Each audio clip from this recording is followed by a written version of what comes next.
Uh, hello, and welcome to this very abbreviated version of the Paul Report. I am your host, Paul Kravitz.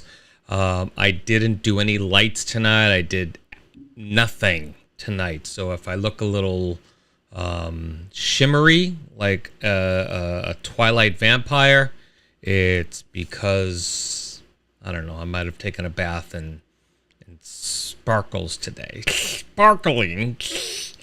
So it's the wife's birthday today, and I opted not to do a show tonight. But I did want to come on and just briefly talk to y'all for a few minutes and tell you about a couple of things that are happening. Again, one, thank you to everyone who wished Jennifer a happy birthday. Much appreciated. And it was a wonderful birthday for her. And I made for the first time I ever made a rum cake, a Caribbean style rum cake in a bundt pan.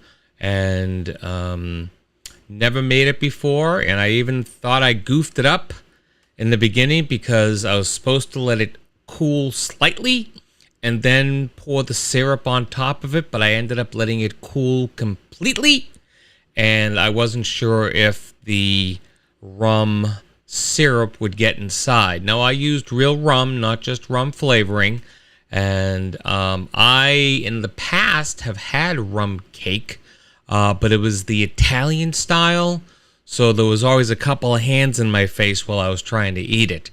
But this time, there was none of that. It was Caribbean style, so there was a couple dudes smoking on a doobie, just chilling out in the background, so it was all good. But no, the Italian style rum cake is a little heavy on the alcohol flavor, and I'm not a big fan of rum, so I ended up using the Caribbean style that I got off of the King Arthur baking site. Also, my buddy Chris also told me about this recipe, so I was able to find it on that website, and it was freaking delicious. It was easy to make. I used a Captain Morgan spiced rum, which was delicious. I didn't taste alcohol-y, or it didn't taste very alcohol. It had a very rich rum flavor, but I just didn't get that alcohol sensation from it, so that was really kind of cool. So we have like half the cake left. Both Sarah and Joel had like 3 pieces each. Not a problem. No, actually, I got them a little vanilla cake that they could have. The adults had the rum cake. But we have like half the cake left, and we're going to freeze it, and it could stay for several months in a frozen state. So we'll unleash it at some point in the future and enjoy a slice.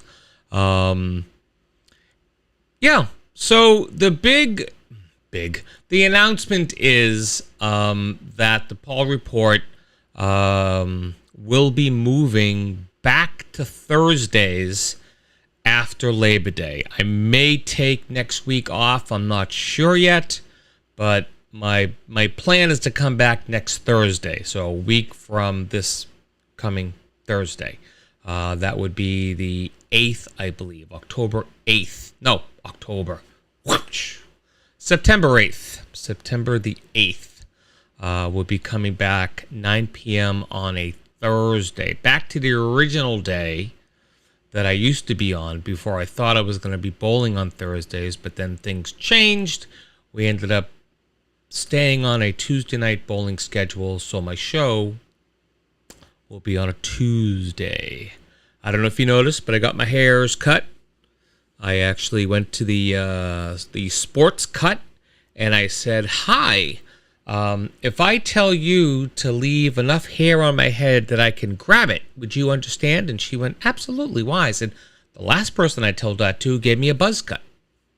So, no, she did a wonderful job, and I will definitely go back to her again and again because she did a wonderful job.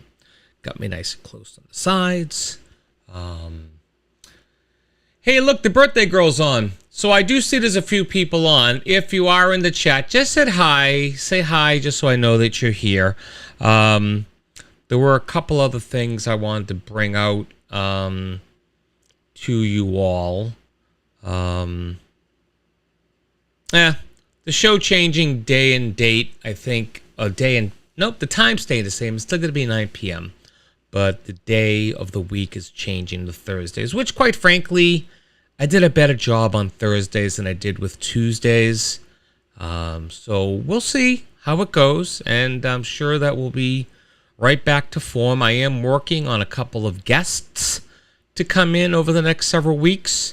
Gonna get to see if I can get Joel back for a return engagement, because he is a fan favorite to be on the show. So we'll see what happens. So I want to thank you all for just popping in. I'll leave this up on Facebook so people can watch it at their leisure and hear the news, or maybe they won't watch it. I don't know. I'm not in a mood to be remotely upset because I had some rum cake. Yeah, it was good. We cut it open and you could see the rum all soaked into the cake. Hence, rum cake. It's delicious. Delicious.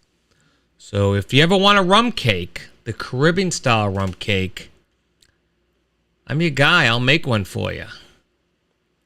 I'll make a rum cake for you if you want a rum cake. I can't ship it anywhere, but you want to come by the house, I'll give you a rum cake. Relatively inexpensive to make, to be quite honest with you. It's got flour. It's got sugar. It's got eggs. It's got butter. Vanilla. Oil. I think that's all we got. Might be something else in there I'm missing. Salt. Pepper. No, I'm just kidding. I'm not sure what else. But that was the cake, and then the syrup has the syrup was the bomb. Syrup was the bomb because it's like butter. Oh, I forgot. Rum. I got a half a cup of rum in the cake, and then it was a half a cup of rum in the syrup, which was sugar, butter, the rum, a little bit of salt, and I forget what else went in it. Water, a little bit of water. Then you boil that. You get it to a boil, and then you let it simmer for like 8 minutes. And then you stir the vanilla in, and then you pour it over the cake. Scrummy. Telling you, if I was on a British baking show with this cake, I would have come in like third, maybe second. I don't think I would win the technical, but I would definitely come in like second or third. But it was good. And again, Jennifer, having a lovely birthday. To my bride, happy birthday, happy birthday, happy you, happy birthday from Applebee's to you. Hey! He's lost his mind. All right, everyone. I wasn't gonna. It's like 10 past now. I see that there's like 6 people on, and I would love to stay here and entertain you all, but I really had nothing planned for this evening. I could spout off a few things I saw during the week, but you know what? Best leave well enough alone. I made a gorgeous cake. I made my gorgeous bride. Hey, friend! Thanks for stopping by. That's Michelle. She's a friend. That's why we say, hello, friend, because she's a friend.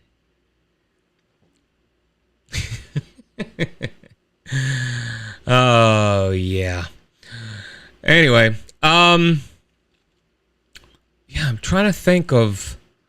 Oh, if you come by next week when we have the show, I want to talk about the Game of Thrones prequel, The House of the Dragon. I want to talk about that a little bit because I have some thoughts on that. Maybe I will always have you as a guest, Michelle. If you ever want to be a guest and talk about something, I would be happy happy to have you on the show. We can definitely talk about that and have you on here, and you can bring your jovial mix of self and share it with the audience, because I love bringing jovialness to my audience, and you are a jovial person. And I hope Bray had a good first day of school today. That's awfully exciting in the 7th grade. I remember the first day of 7th grade. I actually remember it. And man, that's a time, man. That is a time and a half. Love the 7th grade. 7th grade was great. Met one of my best friends, Jim, on the 7th grade. I did not get my ass handed to me in 7th grade. I stayed pretty much out of the way of the people with the fists. I started up in band again in the 7th grade.